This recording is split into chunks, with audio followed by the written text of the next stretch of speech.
Yet another request by a friend, unfortunately. Oh God, how I wish I could get away from something like this. You see, there's no safe way to talk about this.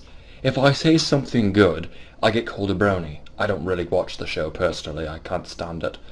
But if I say something bad, I get called a hater. There's really no way to win this, so I'm going to be as neutral. You know what, fuck it, I'm just going to say what I want. Anyways, on to the speech, I guess. My Little Pony: Friendship is Magic is an animated television series produced by Hasbro as part of its My Little Pony toy franchise. I still can't pronounce anything worth a damn. Which is tied in with the 2010 launch of Dolls and Playsets and original programming for its new network station, The Hub. Lauren Faust was selected as the creative developer and executive producer for the show, based on her previous animation experience with Tribe Like the Powerpuff Girls and Foster's Home for Imaginary Friends. Get off my back. I'm not a fan of American animation. Not that it's all bad. Mostly just the terrible stuff that they add on Cartoon Network. Except Megas XLR, because that was like a love song to giant robot fanatics. Under Hasbro's guidance, Faust developed the show to appeal to the target demographic of young girls and their parents, but created characters and settings that challenged formerly stereotypical norms of girly images, and added adventure and humorous elements to keep parents interested. The show is animated using right, that's what they're all using nowadays. Fuck actually drawing things by hand, let's all make it with computers! I mean, who honestly liked Disney's hand-drawn animation? Fuck DuckTales and Darkwing Duck or Tailspin, or Chip and Dale Rescue Rangers. Those were terrible shows. Pfft. And produced at DHX's Media Animation Studio in Vancouver, Canada. What do Canadians know about animation, really?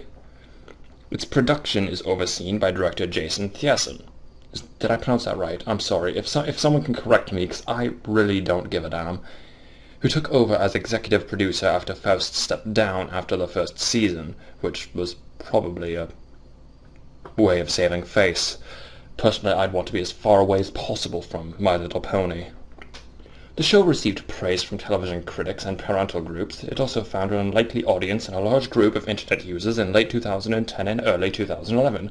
These older fans, typically virgin males from 18 to 35, were drawn to the show's characters, stories, animation style, terrible animation style, and influence of the show's propagation as an internet meme. The fandom adopted the name Brony, plural Bronies, a portmanteau of bro and pony, though initially considered to propagate the humorous and ironic concept of grown men enjoying a show for young girls, which is something I actually don't understand. What is wrong with that? I know plenty of adult women that actually enjoy stuff intended for young men, young boys. Like, is there something wrong with someone of the opposite Okay, I suppose there is something wrong about a 35-year-old watching pony porn, but to watch a cartoon intended for young girls, there's nothing wrong with that. Though initially considered to propagate... Oh, right, I just read that, didn't I? The fandom has shown deeper appreciation for the show far beyond this concept, and is considered part of a new sincerity trend. Its technology-savvy members have created numerous works in writing, music, art, and video based on the show, have established websites and fan conventions for the show, and have participated in charitable events around the world than those that create it. The appreciation of the show by an older audience came as a surprise to Hasbro, Faust, and others involved with the show, but they have embraced the older fans while staying focused on the show's intended audience. Such reciprocity? Well, that's not a word I see very often. Has included participation in fan conventions by the show's voice actors and producers, recognition of the Brony fandom in official promotional material, and incorporating background characters popularized by the fans, such as the fandom named Derpy Hooves. I'm sorry, it's the first time I've ever heard of that. It's actually kind of funny. Into in-jokes within the show. As a result of these efforts, in part, My Little Pony: Friendship is Magic has become a major commercial success, with the series becoming the highest-rated original production in the Hub's broadcast history. Now, it's not going to be entertaining if I don't throw some harshness into this. So I'm just going to click right there on that criticism button. Well, let's see how this goes. Oh, ow. The adult fandom has been perceived negatively by others. Media coverage of the Brony phenomenon overshadowed the critical praise the show received. The Brony community has encountered ridicule through trolling on internet forums, although it has moved away from 4chan. The Fox News Channel comedy talk program Red Eye with Greg Gutfeld poked fun at the fandom because it largely consists of young adult males. Kurt Schlichter? My god, there is a bevy of unpronounceable names here. Is that Schlichter? Of BigHollywood.com called the phenomenon a terrifying new trend and wrote, "Hollywood, do you really need to enable the creepy immaturity of these geebos?" What is a geebo? I'm going to Google that later. Now it's time to stop. No, it's time to stop the insanity. Commenting on Schlichter's, I'm just going to call him Shitter. Schitter's article, Greg Polowitz of the National Review Online wrote that considering the target audience, he could not understand the show's appeal to adult men. Jerry Springer has sent out a request for members of the fandom to appear on his show, but many fans, as well as those that support the fandom, like voice actress Tara Strong... I actually did not even know she was in that. Rather interesting. You learn something new each every day. You see, I have no interest in the show, and I don't actually care to ever watch it, but I do like Tara Strong. She's a very good voice actress. She's done a lot of good work in the past. I've warned others from participating, fearing the show would highlight the negative aspects of the fandom. You know, pretty much most of it, or at least, you know, the 84% of the fandom that seems to be doing the ones drawing the furry porn. Though Springer did not include a segment in an October 2012, did include a segment in an October 2012 show on outrageous guilty pleasures, featuring two people that claim to be bronies. Sites such as The Daily Dot question if these were just staged actors after the previous warnings alerted the fandom. The hacking group GNAA targeted specific pages on Tumblr in an attack in early December 2012, primarily those that came from the Brony fandom or that had reported on it, though since has been stopped and repaired by Tumblr. The attack included insulting language posted to the affected Tumblr sites in claims of an upcoming Brony removal drive. Personally, I think keep the ones that aren't drawing porn. I mean, okay, porn is fine, but porn that features non-human characters from a children's cartoon, not so much.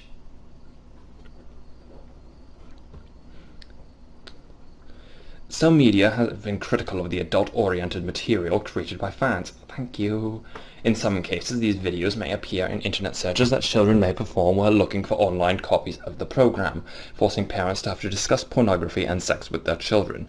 One parody series, drawn by animator Max Gilardi, in the style of John Kricfalusi, placed the characters in explicit adult situations and was described by the website IO9 as disgusting and most certainly not safe for work.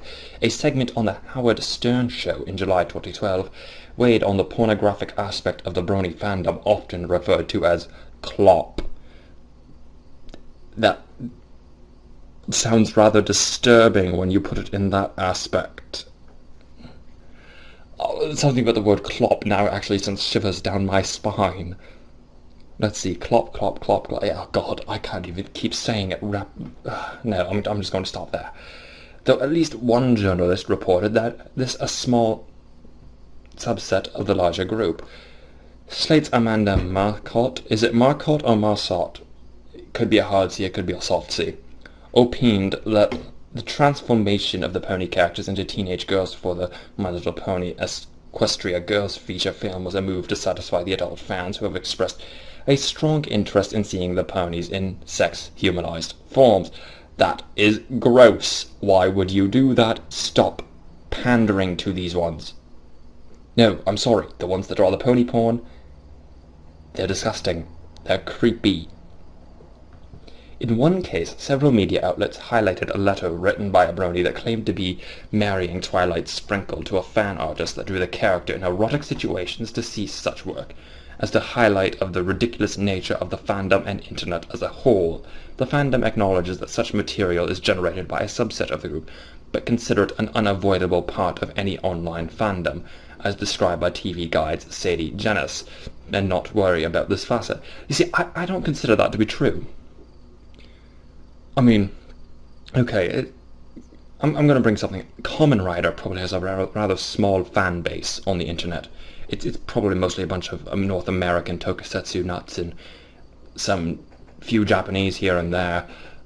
But I've yet to see any porn of it. I suppose it's not very popular, but it's still an online fandom, and it has very little porn. If any, I've never actually seen any, although if someone, don't. Rebecca Angel, writing for Wired's Geek Mom column, described some of the oh my god, this is fucking long. This goes on for hours. Oh, here we go. Portions of the Brony fandom have often reacted negatively to changes in the direction of the show, such as in the above change to the last Roundup episode involving the Derpy Hooves character. Similarly, the Season 3 finale episode, Magical Mystery Cure, ended with the main character Twilight Sparkle transforming into a winged unicorn, an alicorn, and being named a princess. This change was revealed prior to the episode's airing, and a portion of the fandom were critical of the change, comparing it to a jump the shark moment for the show, while others considered it that it was a significant change of one of the show's more popular characters that most of the Brony fandom could relate with. The showrunners had to offer that, while Twilight's physical appearance would change, this would not otherwise alter her personality or the general concept of the show.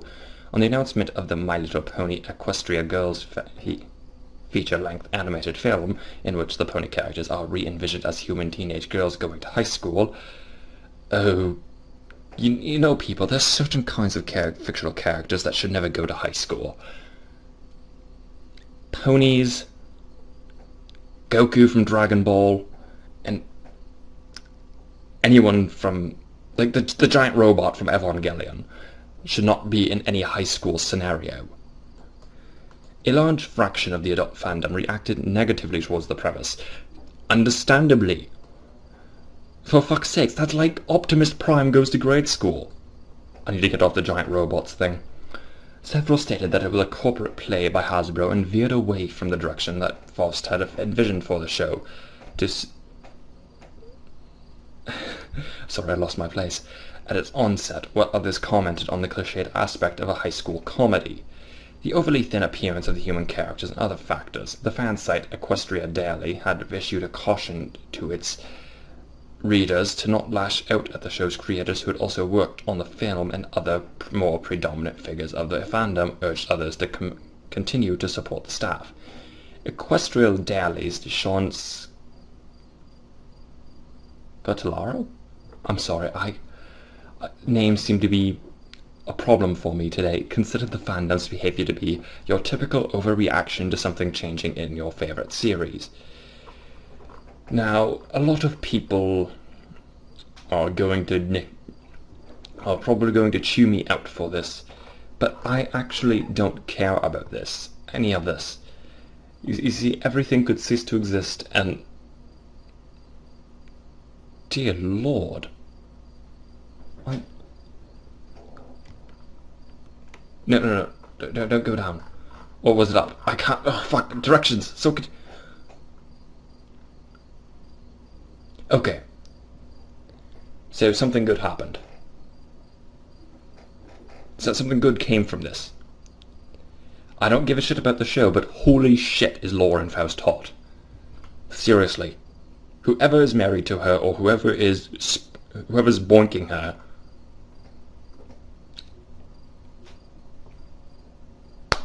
fist bump. That is all I say. Way to go, bro. Way to go.